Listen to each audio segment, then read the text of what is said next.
कमळ आणि हत्ती हे ऐश्वर्याचं प्रतीक मानलं जातं. त्यामुळं हे नाणी किंवा त्या काळातला जो खजिना असेल तो इथं ठेवण्यासाठी वापरलं जात असावं. हे ठिकाण आपल्याला जी धान्य कोठार आहेत गडावरची ती सापडलीत आणि मला वाटतं बरेच वर्ष झालं इकडं कोणा आलं नसणार आहे. मी सुद्धा 2020 आलो होतो इथं, त्याच्यावर आत्ता आलोय. ही बघू शकता, ही गडावरची धान्य कोठार आहेत. तरी अजून एक धान्य कोठार आहे.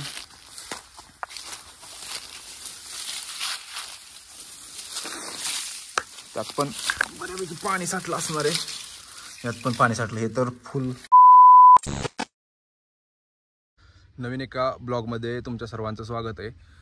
आत्ता आपण आहे ज्या ठिकाणानं आलम हिंदुस्थानावर आपली हुकूमत गाजवली त्या राजधानी अजिंक्यताऱ्याच्या राजसदरेवर, ज्या राजसदरेनं संपूर्ण हिंदुस्थानाचा राज्यकारभार पाहिला, त्या राजसदरेवर आत्ता आपण आहे. आणि आत्ता आपण अजिंक्यताऱ्याचा एक छोटा ब्लॉग बनवणार आहे. म्हणजे पूर्ण अजिंक्यतारा किल्ला एका ब्लॉगमध्ये कव्हर करणं हे पॉसिबल नाही आहे. सो आपण गडावरील प्रत्येक छोट्याशा ब्लॉगच्या पार्टमध्ये एक दोन अशी ठिकाणं गडावरील दाखवत राहू. आज आपण गडावरील जी नाणी टंकसाळे आणि त्याच्या पुढे जे नाणी ठेवण्याची जी 2 रांजण आहेत ती, आणि गडाच्या ज्यामध्ये वाड्याच्या अवशेष आहेत त्या वाड्याच्या अवशेषामध्ये धान्याची कोठार आहेत ती आपण आज दाखवूयात. आणि आता आपण राजसदरेवरून जी नाणी टंकसाळे आहे तिकडे जाऊयात.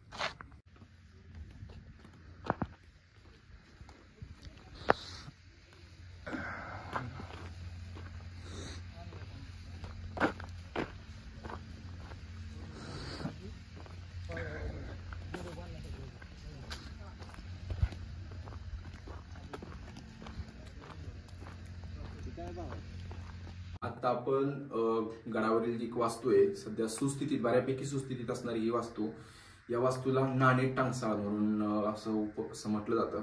पण हे नाणे टंकसाळच असावं याबद्दल कोणतेही पुरावे सध्या आपल्याला उपलब्ध नाहीयेत, किंवा अभ्यासकांच्याकडे असतील तर नक्की मार्गदर्शन करावं. पण नाणे टंकसाळच म्हणावं असं या वास्तूला आपण शुअर म्हणू शकत नाही. पण बऱ्यापैकी सुस्थितीत ही वास्तू आहे. आणि पहिली गोष्ट, नाणी टंकसाळ म्हणजे ज्या ठिकाणी गडावर ज्या ठिकाणी त्या काळातले जे नाणी असतील, कॉइन्स, ते छापण्याचा कारखाना, याला नाणी टंकसाळ असं म्हटलं जातं. ती ही वास्तू आहे असं म्हटलं जातं. आपण आणि बघू शकता या वास्तू इथं असे गज वगैरे लावलेत आणि अशी एका बाजूला खिडक्या लावलेत, अशी एका बाजूला आतमध्ये अशी हवा येण्यासाठी वगैरे आहेत. म्हणजे पण इथं बाहेर जाऊयात.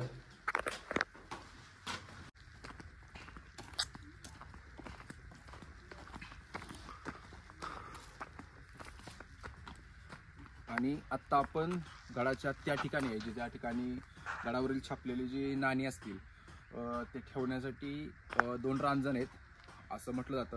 म्हणजे असा अंदाज लावला जातो. खरं तर याबद्दल कोणतेही पुरावे नाहीत, पण एक पुरावा किंवा एक अंदाज असा लावला जातो की या जी चौकट आहे पुढे, ही जी चौकट आहे या चौकटीवर गज आणि हे कमळ शिल्प आहे. गज म्हणजे गजलक्ष्मी असं शिल्प आहे. कमळ आणि हत्ती हे ऐश्वर्याचं प्रतीक मानलं जातं. त्यामुळं हे नाणी किंवा त्या काळातला जो खजिना असेल तो इथं ठेवण्यासाठी वापरलं जात असावं हे ठिकाण, असा अंदाज एक प्रकारे लावला जातो. पण याबद्दलही आपल्याकडे कोणते पुरावे नाहीत, त्यामुळे असं शुअर नाही सांगू शकत. सो आपण आतमध्ये जाऊन बघूयात.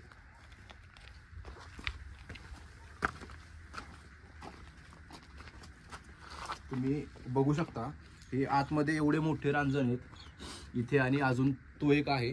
पण 2017, 18, 19 साली या ठिकाणात आपण संवर्धन केलंय. हे ठिकाण कोणाला सुद्धा माहीत नव्हतं. म्हणजे टोटल हे एवढे मोठे रांजण आहेत, एवढे टोटल इथे सगळी माती दगड भरलेले होते आणि टोटल हे इथपर्यंत माती भरलेली होती. हे ठिकाण माहीत नव्हतं कोणाला सुद्धा. आपण इथं संवर्धन केलं. आपल्या ज्यावेळेस आपण गडावर संवर्धन करत होतो हे संवर्धन केलं आणि ही वास्तू लोकांच्या उजेडात आणली. तोपर्यंत ही वास्तू कोणाला सुद्धा माहीत नव्हती. तुम्ही बघू शकता यातून कंप्लीट 1 ते 2 म्हणजे ट्रॉल्या, म्हणजे डंपर म्हटलं तरी एवढी वाटतं ही छोटी ठिकाण, पण यामधून खूप माती निघाली. ट्रॉलीवर तरी माती निघाली असेल. ती काढली आपण. दगड वगैरे खूप होते, खूप कष्ट लागलं त्यासाठी. आणि इकडं सगळी टाकलेली आहे. ही तेव्हाचीच अजून माती वगैरे आहे, तेव्हा आपण इथं संवर्धन केलं होतं. आणि अजून एक रांजण आहे इथं, हा सुद्धा परत आता दगड वगैरे पडलेत, म्हणजे टाकलेत काही लोकांनी यात.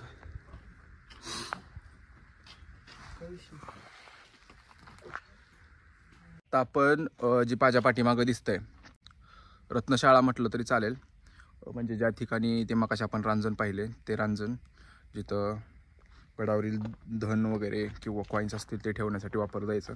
आता आपण गडावरील धान्य कोठारं ती पाहूयात. ती आतमध्ये वाड्यांचे जिथं अवशेष आहेत तिथं गडावरील धान्य कोठार आहेत, आणि ती पण आत्ता आपण बघूयात. आणि आता आपण धान्य कोठार बघण्यासाठी आतमध्ये जाऊयात. थोडं इथं पोहोचण्यासाठी, धान्य कोठार पाहण्यासाठी रस्ता सापडणं थोडं अवघड आहे, पण आपल्याला बऱ्याच वेळा गडावर आलो आहे किंवा गडावर आपणच संवर्धन करून ते लोकांच्या उजेडात आणलेत, त्यामुळं ते ठिकाण बऱ्यापैकी आपल्याला माहिती आहे. त्यामुळं आपण गडावर चुकणार नाही.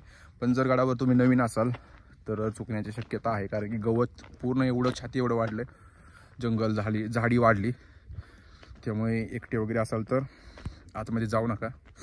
आता आपण सदरेवर आहे. सदरेवरून जो मंगळाई देवीकडे रस्ता जातो, त्या मंगळाई देवीच्या रस्त्यापासून थोडं उजवीकडे आतमध्ये जायचं, आणि पायवाटा आहे. जर तुम्हाला सापडलं तर नक्की जावा. आत्ता आपण जो गडाचा राजमार्ग आहे, जो वाड्यात आतमध्ये रस्ता येतो तिथं आहे. आणि तिथून आल्यानंतर इमारत दिसते, तुम्ही बघू शकता. हा चांदबिबीचा कैदखाना म्हणून या इमारतीला ओळखलं जातं. आपण परत एखाद्या दुसऱ्या ब्लॉगमध्ये तो नक्की आपण दाखवण्याचा प्रयत्न करू. तिथंच डाव्या बाजूला ही एक पायरी मार्ग आहे छोटा, जो वाड्यांच्या अवशेषांमध्ये आतमध्ये जातो. तिथून आत्ता आपण वर चाललोय, आणि इथंच समोर वर गेल्यानंतर आपल्याला गडावरील धान्य कोठार पाहायला मिळतील.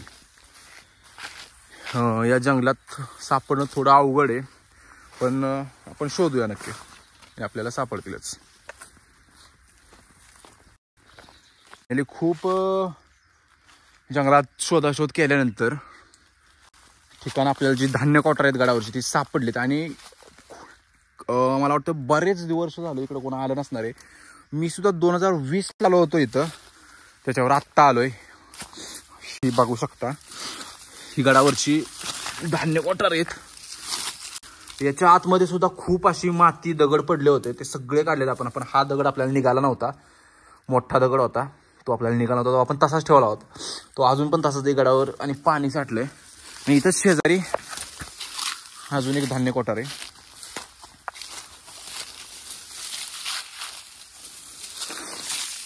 त्यात पण बऱ्यापैकी पाणी साठलं असणार आहे. यात पण पाणी साठलं, हे तर फुल बऱ्यापैकी पाण्यानंच भरलंय.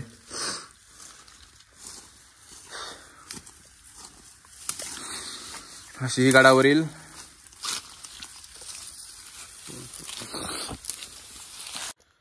अशा प्रकारे ही गडावरची धान्य कोठार 2020 साली आपण इथं संवर्धन केलं होतं. आणि ही ठिकाणं सोशल मीडियाच्या माध्यमातून असू द्यात किंवा न्यूजपेपरमध्ये, तरुण भारतमध्ये वगैरे वेगवेगळ्या न्यूजपेपरमध्ये ही ठिकाणं दिली होती.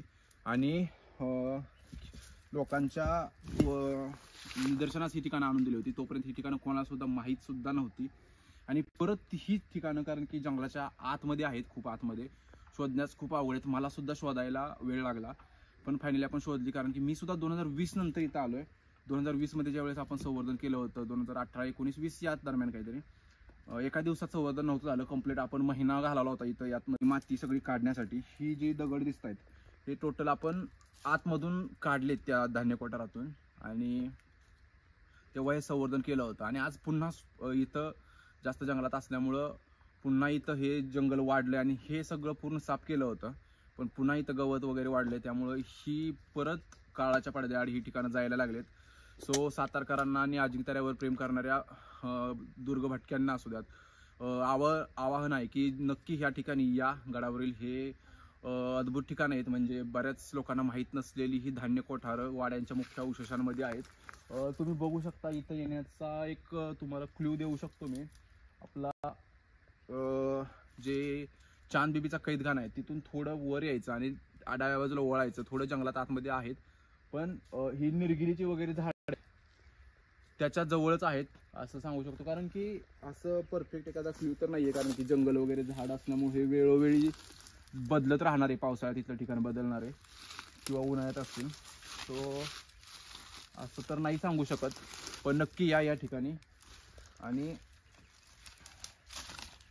आपण हा ब्लॉग इथंच संपू, कारण गडावर खूप काय आहे दाखवण्यासाठी, पण एका ब्लॉगमध्ये सगळं कव्हर होणार नाही. पहिल्यांदा सांगितल्याप्रमाणे आपण हा ब्लॉग इथं संपू आणि नक्कीच नवीन एखाद्या ब्लॉगमध्ये गडावरील अजून ठिकाण आपण एक्सप्लोअर करू, की जे हिडन प्लेसेस आहेत गडावरील ते कुणालाच माहीत नाहीत, ते आपण दाखवण्याचा नक्की प्रयत्न करू. आणि हा आपला प्रयत्न जी धान्य कोठार होती आणि जी रत्नशाळा होती तो दाखवण्याचा प्रयत्न यशस्वी झाला आहे. व्हिडिओ आवडल्यास आपला चॅनल नक्की सबस्क्राईब करा.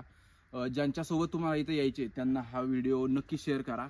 आणि समस्त सातारकरांना आवाहन आहे की नक्की या ठिकाणी या, ही ठिकाणं एक्सप्लोअर करा.